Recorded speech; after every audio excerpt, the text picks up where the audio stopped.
We'll never make it through. I'm not one to disobey orders, but you're putting us all in danger by asking us to do this. This ship cannot take on any extra damage. If we try to get through any one of these plot holes, the entire ship will be ripped apart, and so will we. You don't understand. You don't understand. The engines are barely running. How do you expect us to make it through if the ship can't handle that amount of force? We have to get out of here. We can't stay. Why can't we stay, Riley? Why? We need to go. We need to wait it out. We need to start the repairs. Tilly, I'm sorry, but you've made too many mistakes. We're going to have to revoke your watch. No, please. I can fix this. I'll work harder. Please don't take away my watch. I'll do anything. I need this.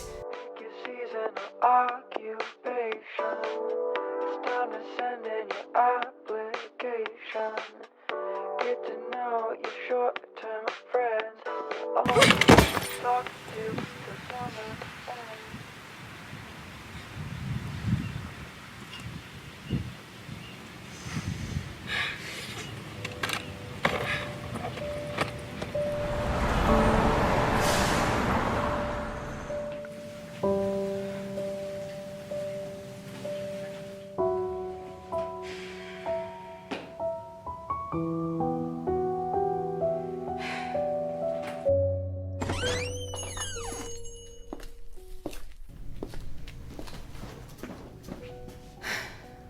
What you looking for?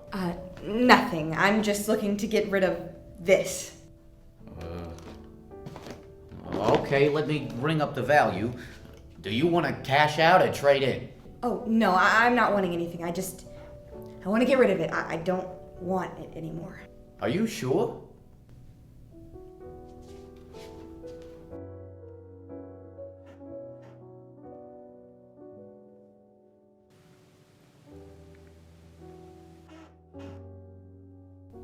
Hey, how much for this watch? It's not for sale.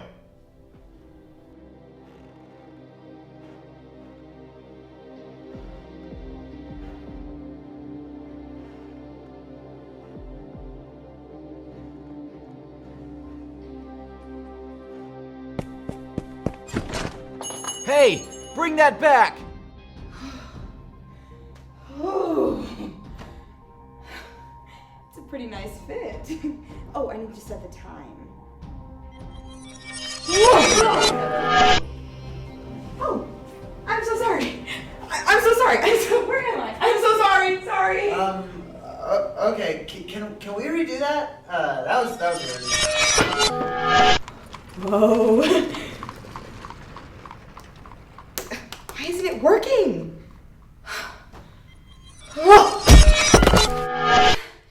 I must have put in the wrong time. What is happening? Why isn't it working? Whoa!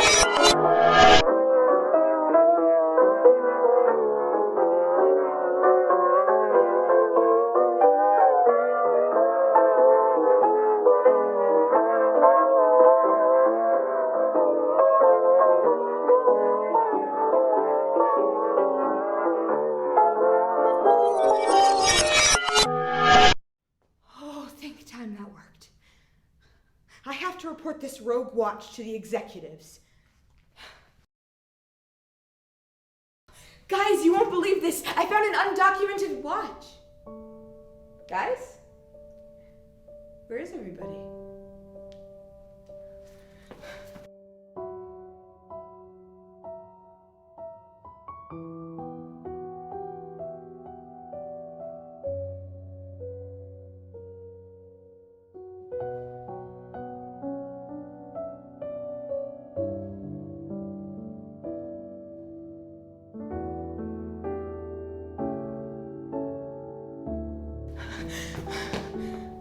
Oh no. What have I done? Maybe I can still fix this. One last try. Here we go.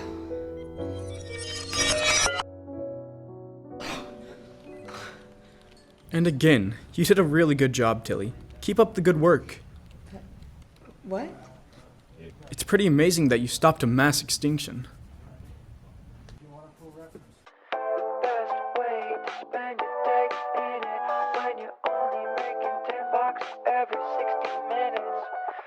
clock out, you and me wander around. Hey everybody, welcome back to Fan Rate. Today I am joined with my co-host Seth, and we will be reviewing over Shazam! Fury of the Gods. Are you ready for this, Seth? Let's do it, Brendan. Alright, so we're going to go over character design, CGI, and our excitement, and at the end we're going to give it a rating out of 10. But last time I started doing all that, so this time let's do it with you, Seth. Character designs, what are your thoughts on? I do like the new look for Shazam. I'm going to miss the glowing emblem, but it still has the iconic look, which I still like. I mean, same thing with the families. It looks good. But the villains, considering for what they're supposed to be, like medieval, I mean, it is good. I do like them, but there could be probably done more with them. But it is good costume design. Yeah, I agree with you with the missing the emblem for the glowing emblem for Shazam and his entire family, but I do like the newer look too. Villains, the design's hit or miss. Love how at the end of the trailer, Shazam's suit is like burnt, and it kind of gives you that Black Adam vibe. So I do like that. Alright, let's discuss over CGI. I am really excited to see that dragon. That was a pretty good design. The moment I saw that trailer, it looked like something out of Game of Thrones. It looks realistic. It's not like out of the blue, very foreign object in the scene. It actually looks like it belongs. Also, seeing that thing on the big screen is just, it would be impressive. Yes, I agree with you. I'm excited for the dragon. It looks like it belongs. Like you said, it looks like it belongs. I do really like how when they use their powers and all of that, it looks realistic. And that's what I hope to see in CGI films like this. Yeah. Alright. Next up is excitement. How excited are you, Seth? Pretty good. If I can get the chance to see this movie, I will try and find some time to see it. Alright, same here. I'm probably going to see it with a friend or family member if they want to see it, at least. But yeah, what's your personal rating out of 10? I give it a 9. I mean, there's always improvement for anything, but I'm still excited to see this movie. Alright. My personal rating is a 9.2 out of 10. Thank you all so much for watching Fan Rate. We'll see y'all at the next one. Enjoy! Do you know the filmmaker order? I do. Where could I find a member of it? Head to the Fine Arts Building. You'll find a slender, pale hooded fellow. Speak to him. He'll have what you need. Understood. Don't let anyone know or you'll both be eliminated. Got it.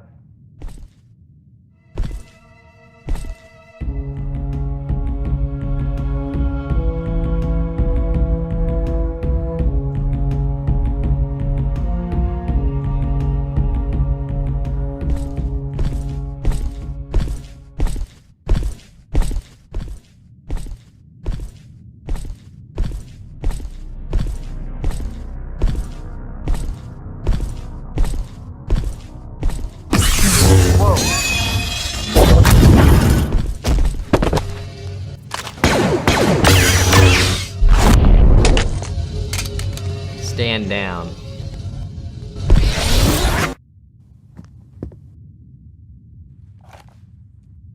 What are you doing here? I'm looking for a filmmaker. I'm trying to take this guy back to his people. I am who you're looking for. Come with me. I'm not sure I can take care of him. Why? I'm long retired. Let me see his capabilities.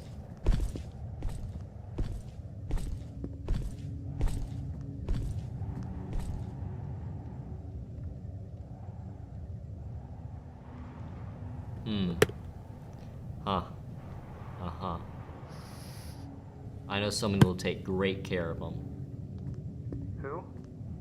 Anthony Hallwalker. He's an old friend of the family. Take Clorox to the Temple of Athleticism. He'll reach out to him. Got it. Thank you, and may the film be with you.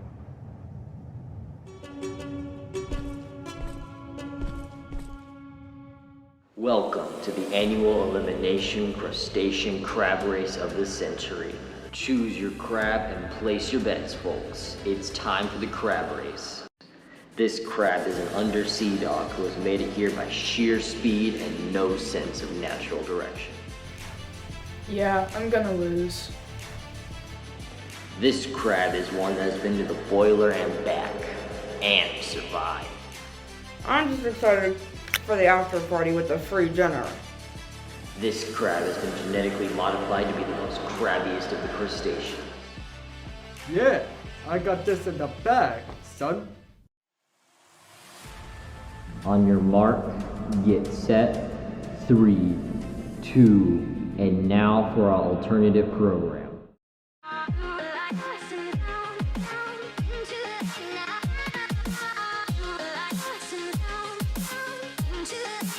Hello everybody, welcome back to Keeping Gamers Informed, or as we call it, KGI. I'm your host, Malachi. And I'm his co-host, Hudson Byers. And today we have an interesting lineup of games. Yeah, I would agree with that because the theme for this episode is March Madness. Now, what that means is these will all be games that will make you mad. Well, since you have the most experience in games that will make you extremely mad and rage, what's our first game going to start off with? First up on our list is going to be a game where I've tried to beat one level in the game for so long. I know exactly what game you're talking about. That game is going to be Cuphead, and I bet I know exactly what level it is too. And that level is Treetop Trouble. Yeah, you got it. Our first game is going to be Cuphead, and yes, I had a lot of difficulty on Treetop Trouble. And Cuphead is your classic 2D run-and-gun side-scroller, and all the game is heavily focused on boss battles. And it's inspired by the cartoons of the 1930s, which all of the movement and animation is all painstakingly hand-drawn. I absolutely love the rubber hose art style this game was drawn in.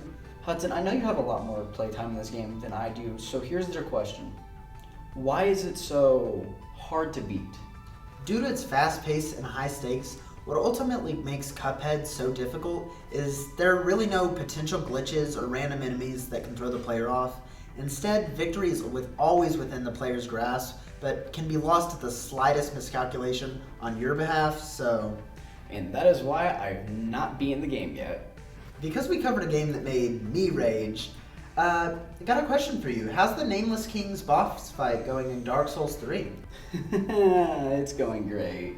Dark Souls 3 is a ever-changing world revolving around the first flame and the cycle of fire and dark. You play as the protagonist whose only goal is to find and return the Lords of Cinder to their thrones. This game is rated M, so be warned, and it's still priced at $60. Well, because you've had more experience with Dark Souls than me, here's your question. What makes it so rage-inducing? Well, there's a lot of reasons, but the main reason is there's only certain spots you can save in. So if you go into a boss fight and you didn't save the 6 hours of playtime you have, you die in that boss fight. You have to redo all 6 hours of game. Gosh, that sounds tough. Well, it sounds like you know how it feels to restart a lot. Yeah, I do. And it's so much fun. Well, our next game was actually recommended to us by our camera woman. And it's a game I haven't played yet. It's I Am Bread. Hudson over here has playtime in it, so what's it all about? Yeah, I love that game. Hate is basically the same thing with this one. It's the epic story of a bread's adventure to become toast. You take the crazy, crummy adventurer on a journey from his natural confines of the kitchen into the outside world, and eventually, hopefully, into a toaster.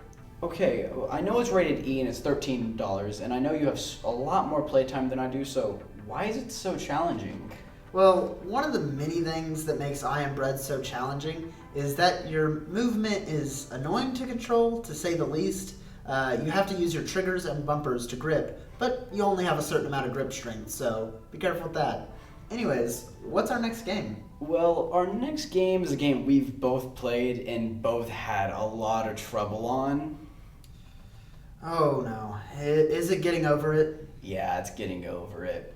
Yes, it is the punishing climbing game where you move a hammer with your mouse to propel yourself up a mountain. With practice, you can jump, swing, climb, and fly. And fall. a lot. Yeah, I hate playing it, but it's fun.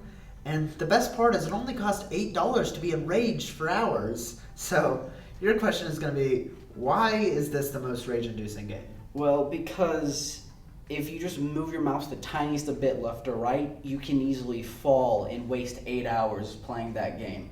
As well as the narrator doesn't really help with your sanity or motivation. Well, that'll be our last game for today. Have fun playing and getting enraged. This is KGI signing off. 3, 2, 1, go! Crab 1 is almost ahead using his ancient sprint technique, but Crab 3 has him beat with his running jump skill. Crab 2 is yet to show his full potential and is conserving his strength. Uh-oh, Crab 2 and Crab 3 appear to have been caught in a kerfuffle, and Crab 1 is taking the lead.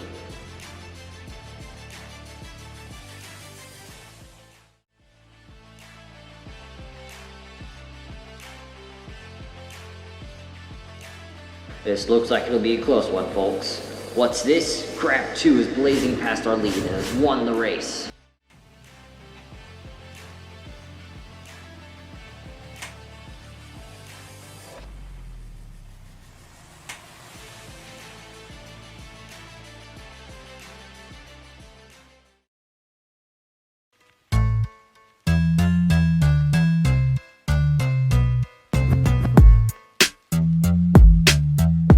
Hello, I'm Hudson Byers, and welcome back to another episode of Hudson's Fun Zone. Today we're here with the JROTC. This is... Hi, I'm Mackenzie Williamson. I'm part of JROTC.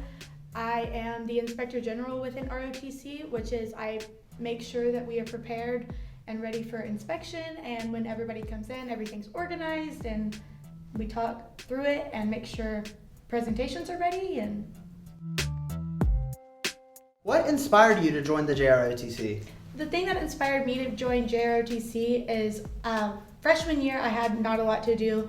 I was trying out different sports, I was trying out different things to do, and then JROTC came across my schedule and I was like, that might be fun.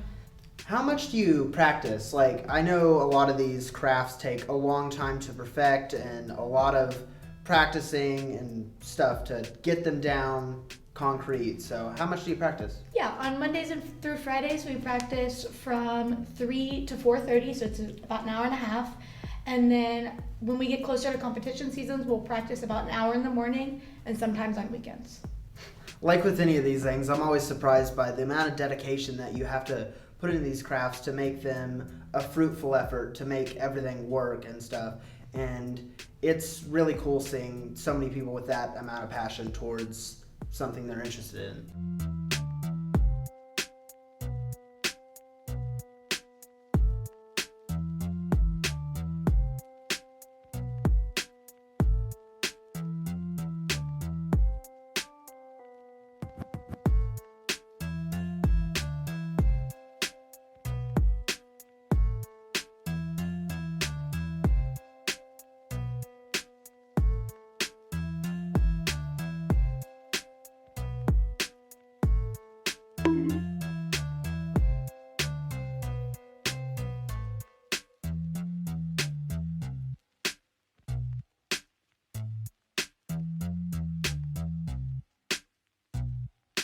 Next question would be, how does ROTC impact your social life? Like, how does it play a role in that aspect in any manner? Positive, negative, what you like, what you don't like? The biggest way that it impacts my social life is there's so many people in ROTC that are caring and understanding, so it builds more of a family than anything. So that's a big part of my social life, but also get to put you out there into different situations where you're with people that you've never met before, but yet they're still there for you. That's a great thing to have. Basically, you're saying like family anywhere you go, like especially here at a community that makes you feel your own, but anywhere you go, people that will respect you and help you learn alongside them. How have you developed throughout your career? Like, how have you changed from the beginning of you joining ROTC to where you're at now? So at the beginning of ROTC, I was just really shy and very a timid person, but ROTC has developed the more social person in me. It's developed more of a kind of person that's more outgoing. I'm not afraid anymore to put myself out there and get out of my comfort zone. That's great. That's a lot of stuff to learn. Like, I know I myself had a lot of issues with being introverted, but now through this program, I am a lot more extroverted than I used to be.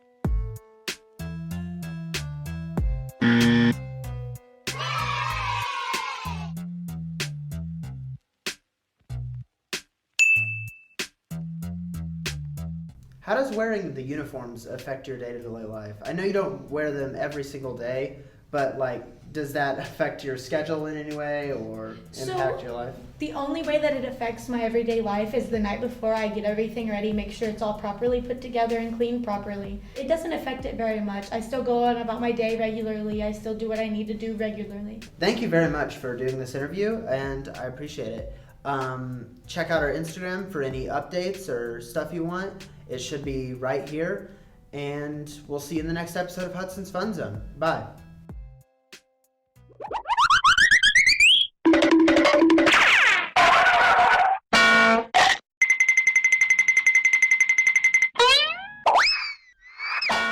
Why is everyone going crazy? Oh, wait. You're that new kid, aren't you? Well, let me explain. Today is my favorite day. Today is the day where all the rules in the school can be broken. And the best part is, you won't even get in trouble for it. What about eating in class? Eat away. What if I'm late for class? Here's the thing. You don't even have to worry about being late for class. It's amazing, right? Is there anything we can't do? I mean, not really. It's pretty much whatever you want. World's your oyster.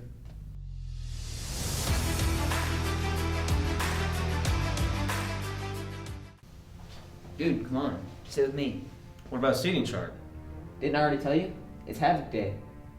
Dude, what? You didn't explain fully. Okay. Today is Havoc Day. Because it's Havoc Day, it's the one day where students can truly be free. I mean, look how scared Miss Neal is. She's not gonna say anything. Let's have fun! Man, that was so crazy. Too bad it was just a dream.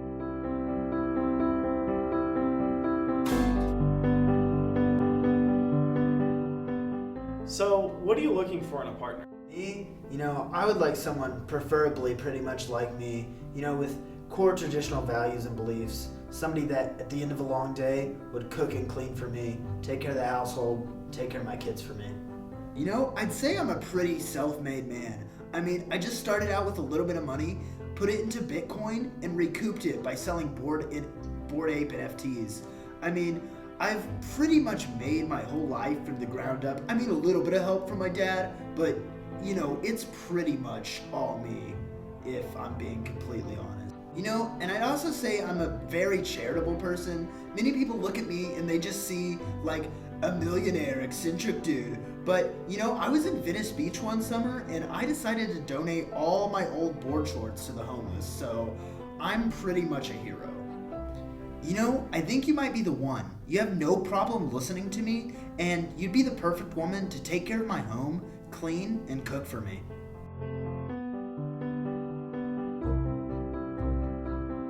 You know what? I think I may have finally found the one. She knows how to cook, and she shares, like, all my core values and beliefs. I mean, who does this guy think he is? He's gonna walk in like he owns the place, telling everybody to do this and that. Then we sit down for the interview. He doesn't even let me speak. I feel like I'm the one interviewing him. I didn't get one word in. Then when we're done, he's demanding people to make him a sandwich. Oh, snap. What was that? Something big is showing up on the radar. We should have left when we had the chance.